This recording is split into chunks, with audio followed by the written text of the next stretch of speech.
Hey, welcome to my channel. I'm glad to have you here to share another moment of sanctuary. If you enjoy these stories, please take just a moment to hit the red subscribe button. There's a little arrow down for more information right under this video, and you can click on that, and then that allows you to see all the notifications of upcoming videos in your queue. So today is the third and final installment of my trips to Alabama. Not that there's not lots of dozens of other little stories, and the blessing of that comes from posting these is that a lot of people come into my office and share things that they have remembered as well, things that I had forgotten even. So it's just a huge honor and blessing as we journey together, and that's my intention for story sharing, and hopefully inspiring you to share some of your stories with one another, or even here you can comment below or email me if you like. So today, this is the last kind of series. There were 2 years we went to Alabama, 2007, 2008, in response to Hurricane Katrina.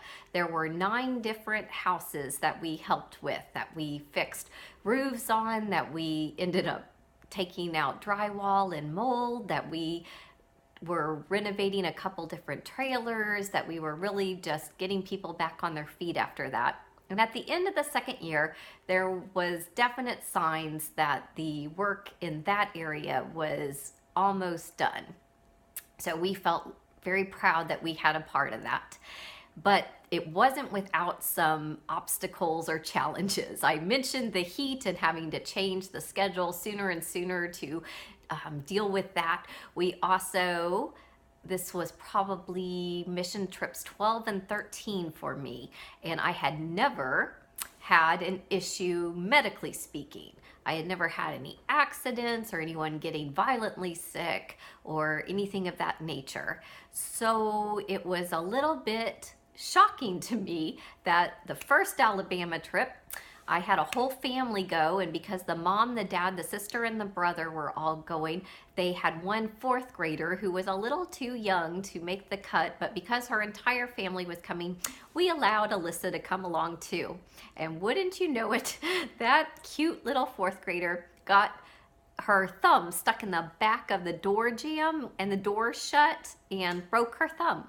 So we were going to the emergency room to set that. And then the next trip, the very next year, her mother ended up in the hospital with MRSA, and she's had to spend almost the entire week there.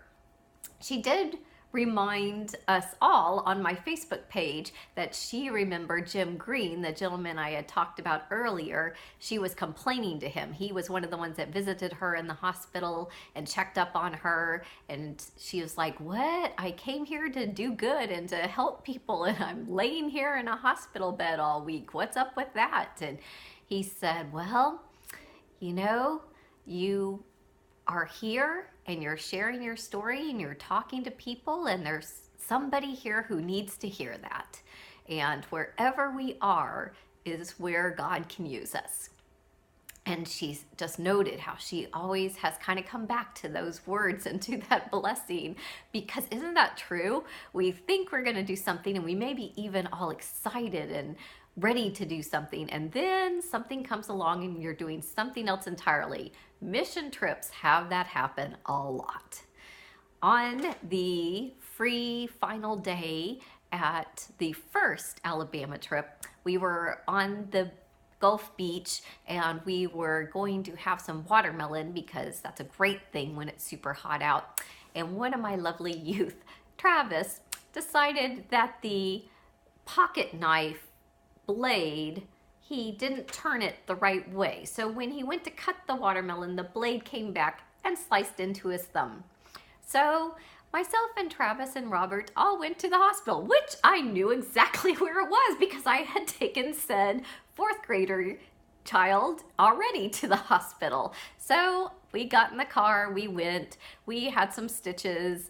It was all good. I learned that medical forms are not just something good to have randomly. they're actually quite useful when needed and very, very critically important. So definitely make sure you always have everything up to date on those. We got there and we started taking pictures. We started like trying to get pictures with his thumb and all the people who were helping with his thumb. And so we made this little game out of it, and then we started like trying to take weird different angles to make it look like his thumb was the entire room, and we just had a great time. And you know what? I have to confess, I have been on awesome youth retreats with these boys. I have been all the way to Brazil with Robert. But if I'm really honest, the time that we spent going to the hospital and getting stitches was probably my favorite memory that I made with those boys. Just that time, one-on-one, laughing, joking up, how Travis was just very gracious and took care of everything and made something that could have been a really negative experience into something that actually was positive. And this is grace. This is even in the midst of unforeseen plans and completely ruined plans in our mind, they become something that maybe is even more memorable, maybe even is longer lasting than what we would have done in the first place. And that's a good thing to keep reminding each other. So may you, on this day, remember that you have been fearfully and wonderfully made. And may you lean into remembering some of these moments of sanctuary for yourself. This holy ground where we get to journey together and help and assist one another and remind each other, maybe you are in the exact place that you need to be at this time. Blessings on your day.